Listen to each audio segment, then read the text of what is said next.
Welcome and thank you for joining us today at our 6th annual Veterans Day Luncheon. Our veterans.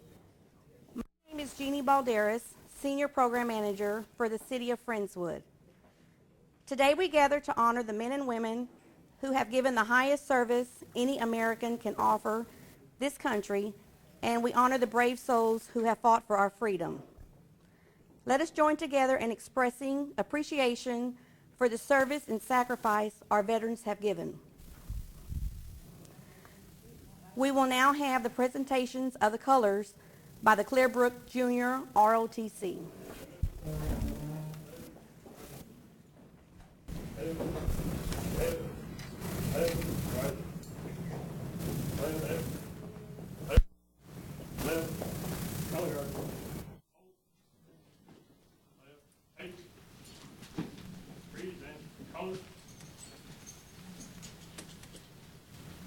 Please recite the Pledge of Allegiance. I pledge allegiance to the flag of the United States of America and to the republic for which it stands, one nation, under God, indivisible, with liberty and justice for all. Please be seated.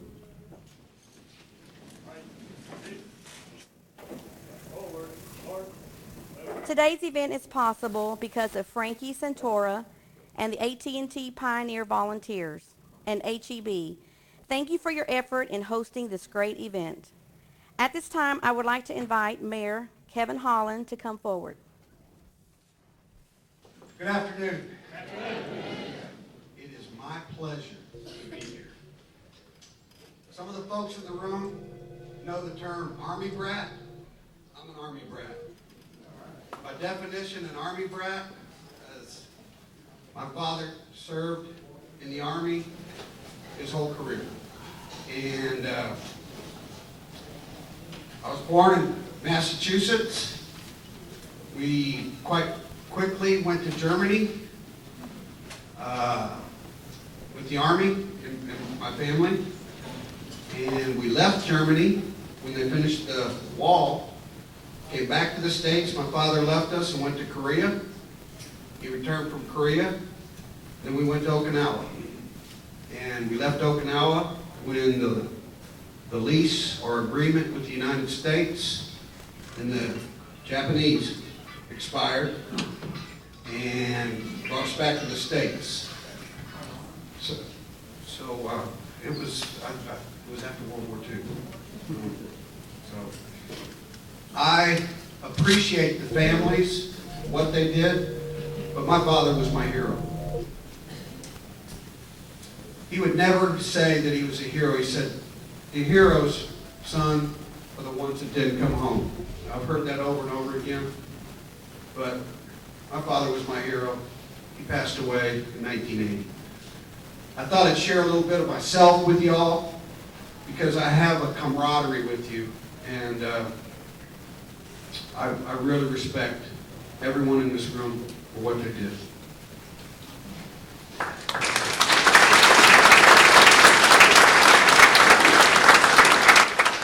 Throughout the year, I have the privilege of speaking to many groups. I have to say, this is probably my favorite one. While the Memorial Day ceremony next to City Hall, built by volunteers of Friendswood, is special to me for many reasons, of which I've shared with you. The most important is the military tradition in my own family. Here today, it is my honor to greet and thank veterans and also active military and their family. You're exceptional people. You raised your hand, you stepped up, you took the oath, you put on the uniform, you put your life on the line. You did that not to benefit yourself, but so that the rest of us could live in a land and a world that is more safe and secure. The pictures and the other memorabilia here today remind us of how many of you put your lives on hold and went to the other side of the world to fight. The veterans, active members of the military, and their families who are here today remind us that the fights for freedom in faraway places have not yet been won. We are indebted to you. Today we honor and appreciate you. We celebrate your service and express how proud we are to have you as friends and neighbors and co-workers. We say thank you for your sacrifice. And would you join me in applauding our veterans, active military members, and their families?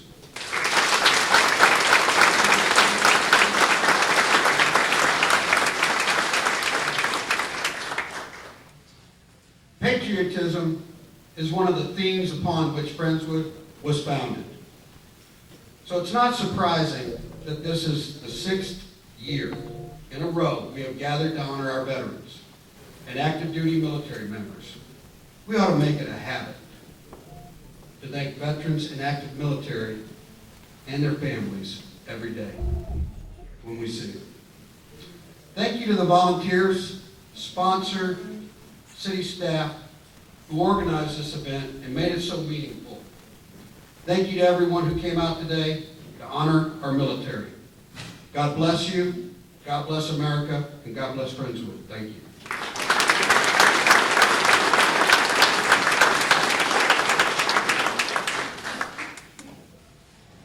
Now, if I could I please ask State Representative Dr. Greg Bonnen to come and say a few words.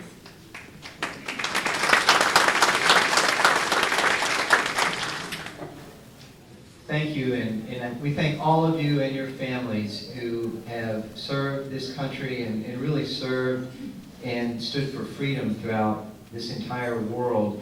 And to follow on Mayor Holland's theme, I will share a brief personal anecdote that I hadn't planned, but the story is that my dad served in the Army, and he was serving at a time when the Cuban Missile Crisis event occurred, and he was, well, all discharges were frozen. He was not allowed to leave on time, and he was stationed, as it turned out, in Fort Hollywood in Baltimore, Maryland, and because of that, he met my mother.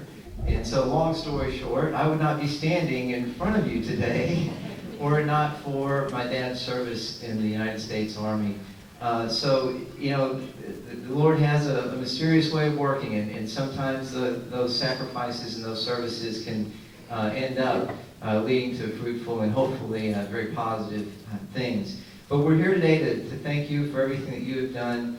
And, you know, I just have to point out that it is written in our Declaration of Independence, which is the statement of our country's political faith, if you will, that we hold these truths to be self-evident, that, you know, all men are created and endowed by their Creator with certain unalienable rights, and among these are life, liberty, and the pursuit of happiness. And that is what each and every one of you have not only stood for, but have literally served and fought for, and not just in this country, but in other lands throughout the entire world. And in the history of the world, there's never been a people group or a country that has done more for others. I mean, think about it. The conflicts and the wars that we have been in, the foreign wars, where it's not imperialistic. We're not going to take the land. We're going to free the land and give it back to the people to be free and independent. And that is unprecedented. So I think that should not be lost on us. And America is blessed. You know, sometimes today we hear from some of our leadership that we all need to be part of this great world community and that we're no different than anyone else and we need to understand. But I'm here to tell you that the world needs a strong United States of America. We are a shining city on the hill.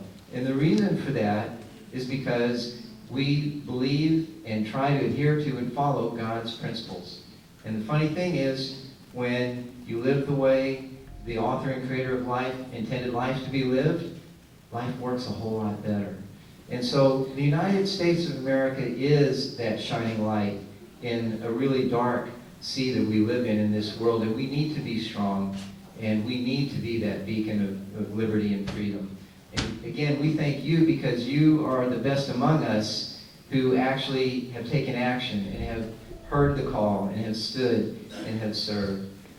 So again, your selfless sacrifice, the sacrifice of your family members and loved ones are truly appreciated. And again, to echo what Mayor Holland said, Veterans Day and Memorial Day, to me, they're the very best. They're held in the highest esteem. There's no group of people I'd rather spend time with. There's no event that I would rather attend, even when they cut the microphone briefly off on me. And so I thank you again so much for your service. It's an honor to be here. And in closing, I'm going to share with you one quick thing that I had mentioned, I think a year ago, and that is I'm a neurosurgeon. I've operated on the human brain. I've done mission work throughout much of this world.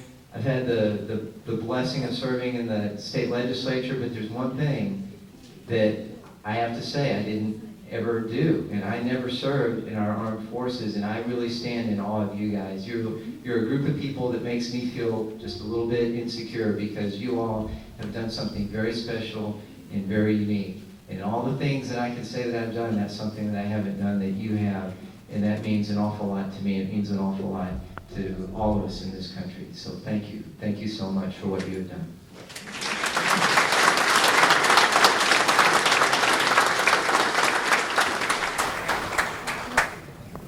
Dr. Bonnen will give our invocation. Please bow your heads and pray with me. Heavenly Father, we thank you so much for your unfailing love for us. We thank you for this country and this nation that you have blessed us with. And today we gather to celebrate those who have served and those who are with us, but also those who are not with us.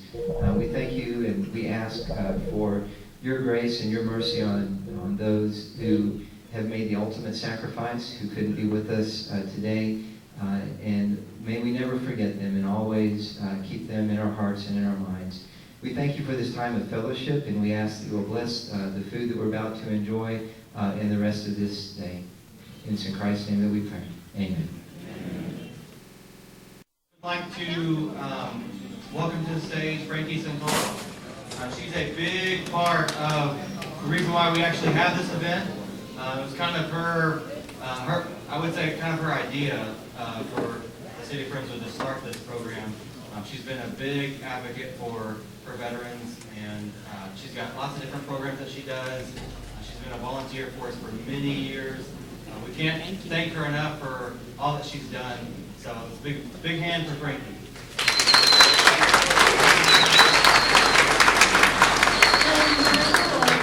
You have always been an inspiration, which encourages me to do the things that I do.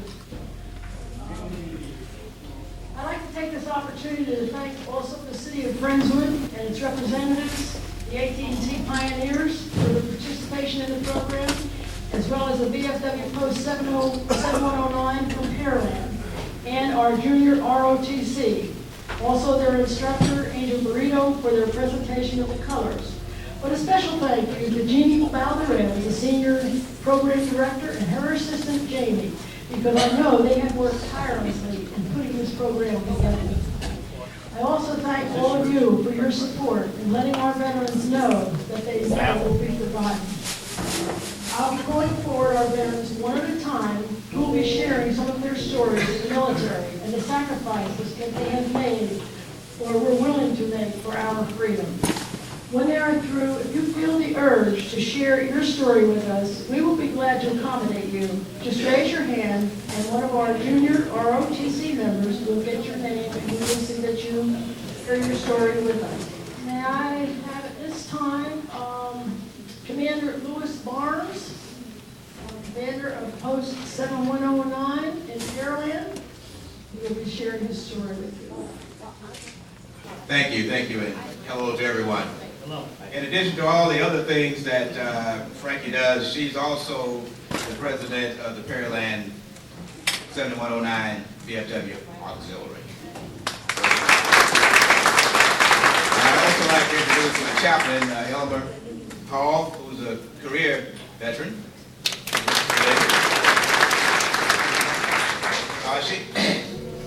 She knows, from the time that she's met me, she knows I like to run my mouth a lot. And no, I'm not a politician. Years ago, you know, I heard about Friendswood growing up, but I had never been to Friendswood. And one year, I was participating in the Junior Achievement Program, their project business, and I had an opportunity to teach business courses over here at their intermediate school. And it was my first foray into teaching. And the lady that I substituted for was real nice, and she didn't particularly point out any of the students in the class for behavior or anything like that. But they really were kind of rowdy. The guys, not the girls, the guys were. And the military in me wanted to come out.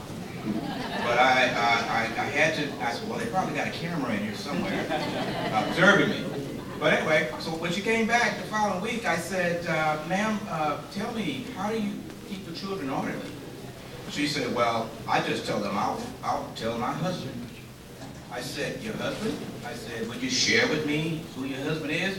Oh, he's a Marine. I said, yes, ma'am, I got that. But, and myself, I am a former Marine also. I'm from the big, what is it? Mosquito something capital? Club, Texas? Club, Texas, that's right. That's where I grew up. I joined the Marine Corps back in those days, you know, lean and mean, you know, football player and all that stuff. Mostly mean these days, of course. But I really enjoyed it. I took everyone by surprise, quite frankly. Everyone, back in the day, we had that extra motivation called the draft. Well, I left long before my notification came.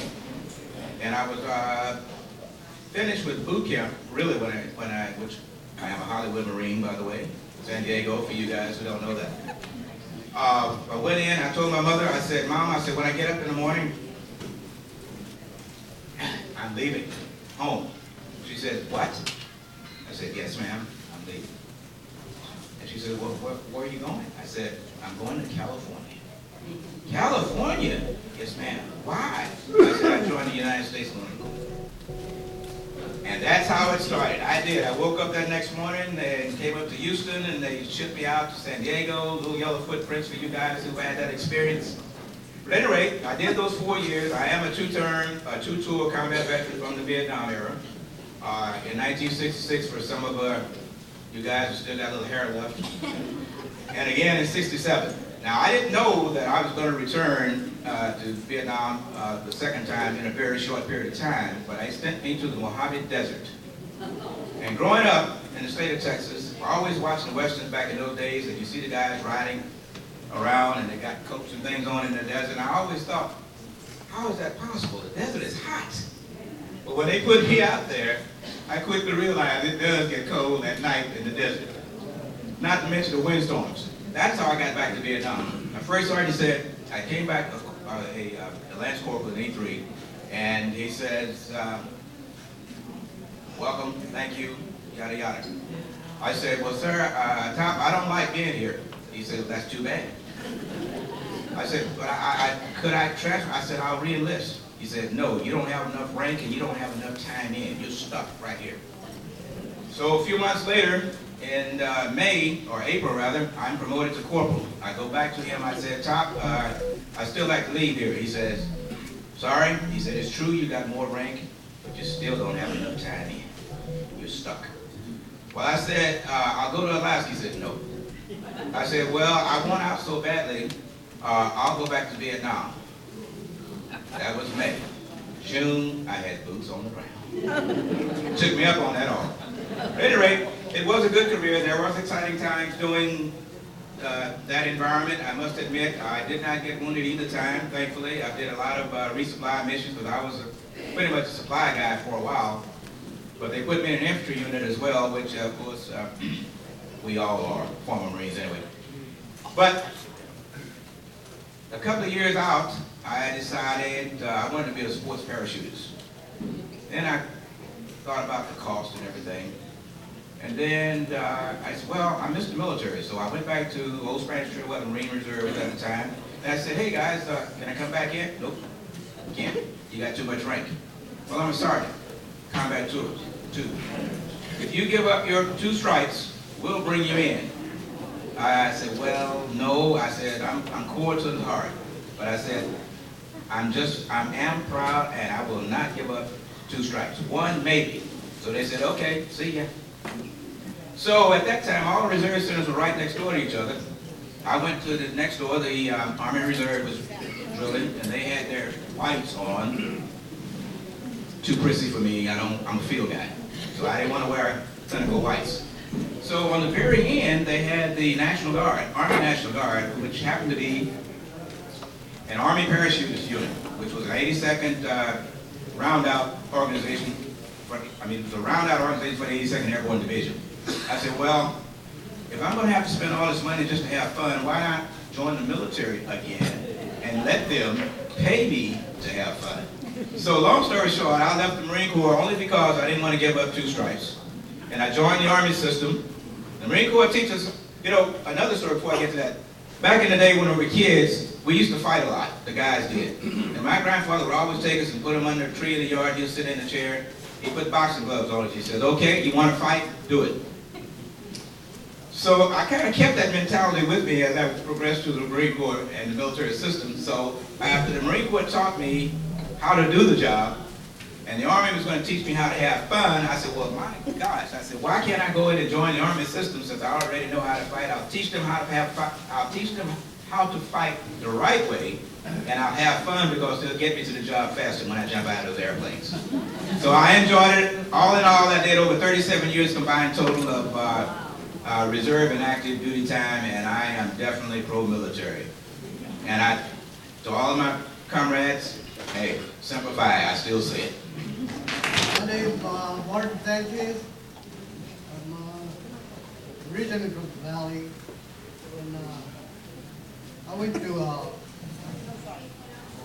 basic in Fort Polk, Louisiana in '62. And I went to jump school, AIT. After that, I went to jump school in Fort Benning, Georgia. From there, I went to Fort Bragg, North Carolina, to the 82nd. After that, I went to Panama. Panama, went to Okinawa, where I spent till 63, 64. And then from there, May of '65, I went to Vietnam. And I was just turning 18. And I spent most of the time with the 173rd Airborne Brigade, served under General Williamson. He was in Okinawa. He turned 503rd out of Fort Bragg to 173rd Airborne Brigade separately. And I stayed in Nam for 5 years. I stayed 5 tours in Vietnam. After that, well, I got winning 3 times over there. I got a decoration where 2 silver stars, 3 purple hearts, 6 bronze stars, 4 with battles, and all the plantations and all that. Presidential unit citation. And I left there in '71, came back to Fort Campbell, Kentucky. They deactivated the 173rd Airborne Brigade, and then about a couple of weeks after that, they called me to come pick up the colors in Fort Campbell, Kentucky, and took them to Italy. So that's where the 173rd Airborne Brigade was in Italy. And right now, I'm just waiting on my order for my Medal of Honor.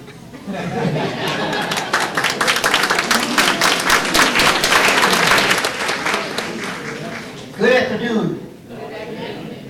My name is Marco Morales. I Second World War veteran. I got to this U.S. Army 1942. November 1942, I turned 18 on October 7th, and got a letter where he says, you've been selected by the friends and neighbors of the United States of America to report to the induction center. And I said, oh, what? The induction center? And I showed my mother the letter, no, she said, son, I wish you won't have to go. I said, well, I'm going to have to because they tell me here that I'm serving the U.S. government. So I better be there. Well, I took basic training in Camp Roberts, California. And from there I went to the state of Mississippi for a while. Did the Camp Roberts, Colorado Springs. Winston Churchill, Emperor Winston Churchill called President Roosevelt. He said, hey, I need 3,000 men volunteer that have combat experience. Well, so it was about 950 of us volunteer out of Colorado Springs. We were all youngsters and all, so we had to go sometime, but we'll go now. So from there, on Labor Day 1943, we volunteered, and it was 3,000 hours. Went to stop at Brisbane, Australia. We pick up a battalion. Those men had already, they had never been in combat, but they had light experience with weapons and all. Then we pick up another 1,000 over in New Caledonia. Those men had been already in combat, some from Guadalcanal, some from the Fiji Islands, different parts of the islands. So we went down, and we went on. We got to Bombay, India, and just before that they gave us $25 in Indian money, rupees. 1 rupee is equivalent to $1. 3 rupees, equivalent to $1. So we got on the ship, and they put us on a train. It was thousands of natives. They said, "Buckshes up, buckshes up." Buckshes means to give them, you know. So, well, we didn't thought of nothing but that money, so we gave it all. So we put the $5 with the rupees to different guards because it was hands sticking out like that all over around the train. And moving on, we trained for about a month and a half in the jungles of India. But it was a couple of Chinese restaurants, but we didn't have any money to buy food. They had us on printed rations for about 2 months. And the first Sunday we were there, they was going to give us, they were going to get some chicken for lunch. And we was all excited about it. So we got the muskets and our muskets, and they served us the food and all of this. And it was natives all around, you know, with buckets and whatever they had. So, well, the food, it was, excuse the expression, but it was no good, G-O-O-D. But the natives start getting all trash cans and all, and the British, India, back in those days, they were under British rules, and so they were kicking them around and all of that. So the first combat we had, it was with the British, because they were running away and kicking and all of these things. So we trained there for about a month and a half. Then we went to the border of India and Burma. I'm one of the Marauders original. That our objective was to take an airfield away from the Japanese in northern Burma. And we went on a trail. We met enemy oppositions all the way, and And one time we catch the Japanese had a camp where they had a lot of fish, a lot of sake. I don't know, some of you may know what sake is, but sake is liquor. And we fed our 10 kids with sake and all of this, and we were all happy. We didn't care whether it was overseas or anything. We just was happy. So we went on the trail, and we finally we had our mules. We didn't have no jeeps, no trucks. We had mules to carry our supplies, and we had 18 German shepherds. We had 6 American Japanese as interpreters. I don't know, I'm going, you tell me when to quit.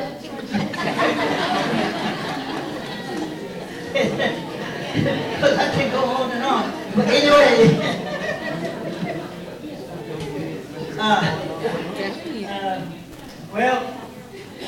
as we were going on the trail, we were, like I said, in enemy oppositions all the way through. So, finally, in other words, got where it was Chinese and British, and we was the first American infantry to fight in that part of the world. And so, after we captured the airfield, the ones was able to walk. They sent us to Calcutta, India for 15 days. We had the time of our life for 15 days. Then we went back to Michino, the airfield we had taken away from the enemy, and we trained some new men that were coming in, 124 Cavalry, and Mastrofrancesco Force. And one of my friends was his gear. He was Mastrofrancesco Force, and was 75th Infantry. So we hit that. We went down to the Burma Road. Walked the Burma Road, 14 miles out, barefooted. Our jungle boots play out. All our supply was given by parachute. But if our supplies fall in enemy lines, we better leave it there. Don't touch them. So when we captured the airfield and all, we went down to the Burma Road. Then this time we're in a little town by the name of Lasho. We walked 1,000 miles in the jungles. And I'm so thankful to the Lord, because I just turned 93 years old, October the 7th. And, but the good Lord has been keeping me all these years. God bless you. It was my privilege and honor to be here with y'all. Thank you.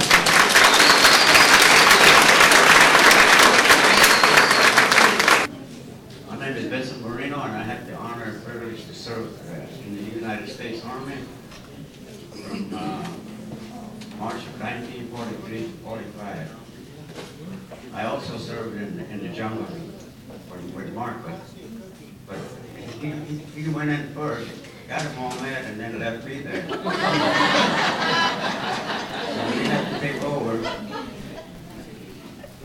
And I was stationed in Calcutta during December 43 to August 44. 1944, I did worst thing you can do in the Army is volunteer. So I volunteered for that mission, which nobody knew whether we were coming back or where we were going or what we were going to do. But I got to Burma. I was issued combat gear and a mule. We left Burma, put on a mule and what we could carry on our back, and we followed the trail over the mountain, or we walked 279 miles to Lasher. And up in the mountains, we got caught in the rain,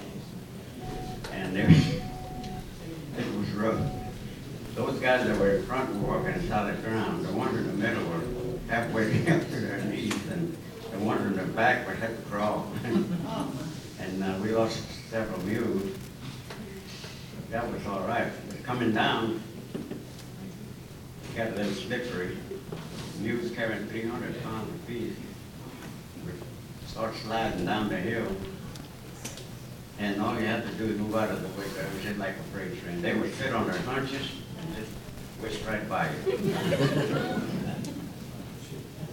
Finally it stopped raining and we came to a river and we washed ourselves and got clean clothes, you know, where you take a bath and let them dry. Yeah, and after that, we were in combat for a while. And we cleared the Burma Road and the Japanese went home with their tail behind them. And after that, they sent me to China as a military policeman. And after a couple of months there, the Chinese decided they hadn't had enough fighting, so they started fighting among themselves. So we had to get out of there in a hurry. Came back to Calcutta, and the next day, they put us on the ship back home. I got home in December of '45, and I was discharged, and I was proud to have served. Thank you. Okay, this is George Hernandez. Thank you. I guess I'm junior compared to all my seniors here. I honor them and thank them for their service. I enlisted in the military in the Air Force in 1972, so Vietnam was still going. And I was getting in a lot of trouble out in California. And I heard that in the military, because my father's from Mexico, and I am one of those kids that, you know, he's not from America, so we don't know anything other than, you know, I just got in trouble, and I heard the military straightens people out. So I walked, I was at the YMCA, I remember, and there was an Air Force recruiting office across the street. So I walked in, and I said, what do I have to do? He said, step right over here, young man. I got something for you. I was 17 years old, and my parents had to sign for me because I wasn't old enough. And I went into boot camp, and I was a weapons mechanic on the F4, and I learned all about ordnance for Vietnam, and I watched a lot of combat footage, and that was part of our training.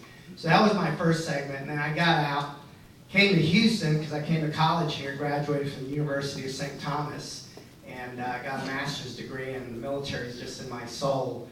And I joined the military again, and this time I came in as a chaplain. I joined the Navy as a chaplain, and the Navy has chaplains for the Navy, the Marines, and the Coast Guard. So I got assigned to the United States Marine Corps. I spent 11 years out of my 21 with the United States Marines, so I feel more like a Marine than I do Navy. So when people ask me, so what, you're in the Navy, so what ship did you serve on? I didn't serve on no ship. I was always in boots on the ground with the Marines. We go to combat, that's what we do. And so I was in Okinawa, Japan. I served 2 tours in Okinawa and 1 with the Air Force, and I went back again with the Marines. And the war broke out with the Gulf War. And so my senior chaplain called me to 3rd Marine Division headquarters, and I went down there and he said, I need you to change uniforms. I was at that time serving with 3rd Marine Reconnaissance Battalion and Special Operations Sniper teams, and I was helping Marines dealing with the psychological stuff. I said, that's no longer a silhouette you're shooting at. That now is somebody's life you're taking, so I have to work with them and help them with that. So he said, come on down. I talked to him. He said, you're changing uniform. I was on my way to the Philippines to do combat operation training in the Philippines. He said, you're going to the Gulf War. I said, when? He said, 6 days. There's 1,700 Marines, 3 ships. You're going to be the chaplain going with that unit. Yes, sir. So I packed my stuff, got on the ship. We sailed for 3 weeks, got to Port Jebel in Saudi Arabia. And then 3 days later, after I got off that ship, they sent me straight to the front lines to support a artillery unit. We were supporting combat operations. And I will tell you one story, and I'll finish with this, is when I was out there with the Marines, the XO came to me. He said, Chaplain, I need your help. I said, what happened? He said, a Marine quit on me. I said, how can a Marine quit in combat? He said, he put his M16 down. He said, I quit. He said, I can't kill people. The Bible says I can't kill people. I said, oh, he's talking about the Bible, my favorite subject. So he was in a foxhole way on the perimeter. I went out there. We had all the time in the world. Because when you're in combat, you ain't going nowhere for a while. So we sat down, talked, and after it was all over, I came back. The XO said, what happened? I said, what do you mean? He said he picked up his M16 and went back to work. I said, the Lord has shed the light. He has seen the light. So, but thank you. It's been a pleasure to serve the country. I love the country. I currently work in human resources, and I try to hire as many veterans as I can for corporations in Houston, Texas. And I'd like to take this opportunity to thank everyone. And when you go home, please share your stories with the youth. Our youth today do not know anything about what you have sacrificed and what you have given for all of us. And it's pitiful. And if you fellas don't start sharing these stories, they'll never hear them. And you are part of our history, and you belong in our history books. And I will see to it, each one of you that I meet will be in the Library of Congress's book of history. So I'll talk to you about that later. And I want to thank you all for coming, and hopefully we'll see you next year. This is indeed a price to be paid in order for us to live as we do today. We commemorate those that bore that burden. The magnitude of that gift can never be forgotten, nor should it ever be taken for granted. God bless all our veterans.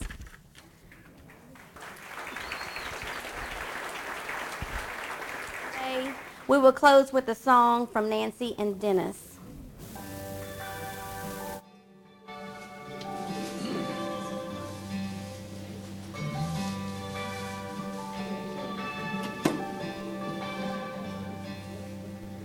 Tomorrow all the things were gone. I've worked for all my life, and I had to start again with just my children and my wife. Thank my lucky stars to be living here today, 'cause the flag still stands for freedom, and they can't take that away. And I'm proud to be an American, where at least I know I'm free. And I won't forget the men who died, who gave that right to me. And I gladly stand up next to you and defend her still today. 'Cause there ain't no doubt I love this land. God bless the USA.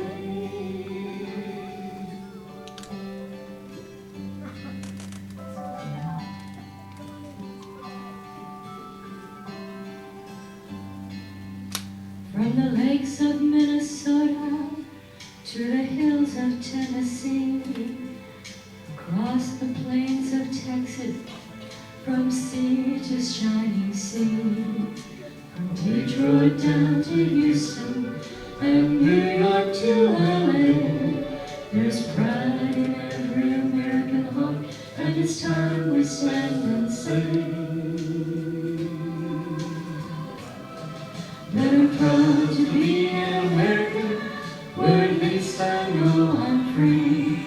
And I won't forget the men who died, who gave that right to me. And I gladly stand up next to you and defend her still today. 'Cause there ain't no doubt I love this land. God bless the USA.